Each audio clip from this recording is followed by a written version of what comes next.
আমন্ত্রণদীপ্ত সংবাদে আপনাদের সাথে আছি আমি ইয়াসমিন সুমনা। সদ্য নির্বাচিত দলীয় এমপিদের বিশেষ করে প্রথমবার নির্বাচিতদের নিয়ে 2 দিনের প্রশিক্ষণ কর্মশালার আয়োজন করেছে বিএনপি। এতে সংসদীয় কার্যক্রম, বিল, বাজেট, স্থায়ী কমিটির কাজ সহ বিভিন্ন বিষয়ে ধারণা দেওয়া হবে। দলটির গুলশান কার্যালয়ে এই কর্মশালার আয়োজন করা হয়েছে। এ বিষয়ে জানাতে যুক্ত আছেন আমাদের সহকর্মী সঞ্জিদা প্লাবনী। কথা বলবো তার সঙ্গে।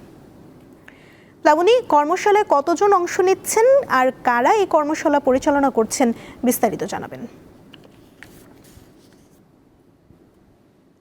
সুমনা, আমি এই মুহূর্তে গুলশান কার্যালয়ের ঠিক সামনেই আছি এবং আপনাকে আমি স্পেসিফিক আসলে কোনো সংখ্যা দেওয়া হয়নি। আমরা যেটা জানতে পেরেছি দলীয় সূত্রের মাধ্যমে যে আসলে সবাইকেই এই প্রশিক্ষণটি, অর্থাৎ মন্ত্রী এমপি সবাইকে এই প্রশিক্ষণটি আসলে নিতে হচ্ছে এবং পরিচালনা পর্ষদের যে বিষয়টি আপনি জানতে চাচ্ছিলেন যে এখানে আমরা আসলে এখানে সাবেক অভিজ্ঞ আমলা যারা রয়েছেন বা এখানে যে একাডেমিশিয়ান রয়েছেন বা যারা পূর্বের অভিজ্ঞতা সম্পন্ন মন্ত্রীরা কিন্তু আসলে এই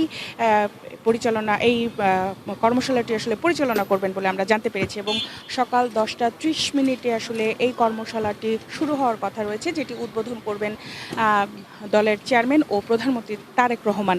এখন পর্যন্ত আমরা যতটুকু দেখেছি, আমরা আসার পর থেকে এখানে দেখেছি যে বেশ কিছু মন্ত্রী এমপি কিন্তু আসতে শুরু করেছেন, যেহেতু 10:30 এই অনুষ্ঠানটি শুরু হবে।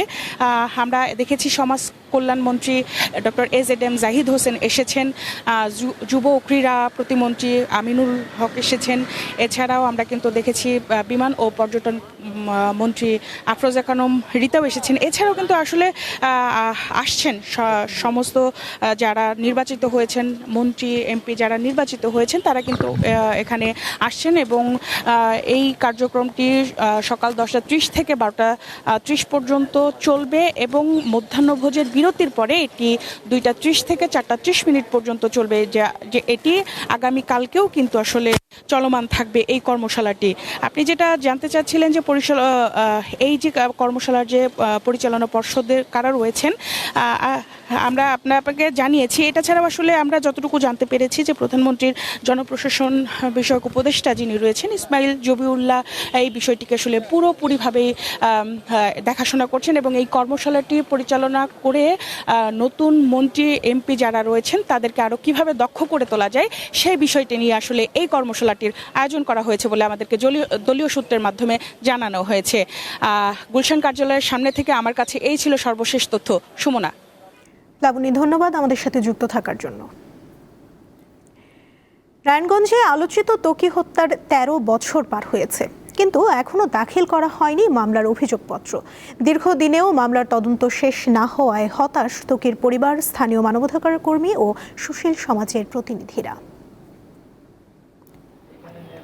ত্বকী নেই 13 বছর, অথচ তার বাবা রফিউর রাব্বির কাছে ত্বকী আছে এখনো।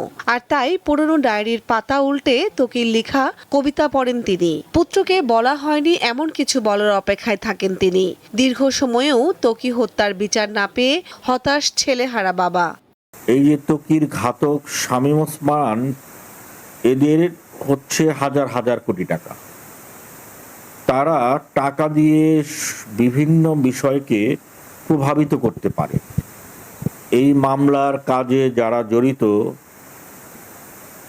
এইটি তাদের পক্ষে নেয়ার জন্য তারা টাকা পয়সার বিনিময়ে কাউকে প্রভাবিত করছে কিনা, এই প্রশ্নটি আমাদের মধ্যে এখন দেখা দিয়েছে। আমরা আশা করছি বিএনপি সরকার হয়তো এই ত্বকী হত্যার বিচারটা তারা করতে আন্তরিক হবে। আওয়ামী লীগ সরকার পরিবর্তনের পর মামলা তদন্তের দায়িত্ব পায় র্যাব। নতুন করে গ্রেপ্তার হয় আরও 6 আসামি। তাদের মধ্যে রয়েছেন নারায়ণগঞ্জের ওসমান পরিবার খ্যাত নাসিম ওসমানের ছেলে আজমেরী ওসমানের গাড়ি চালক ও সহযোগী।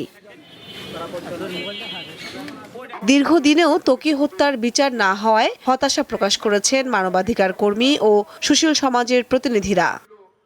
ত্বকী হত্যাকাণ্ড নিয়ে বাংলাদেশে যে ঘটনা ঘটেছে সেটা জঘন্যতম মানবাধিকার লঙ্ঘন।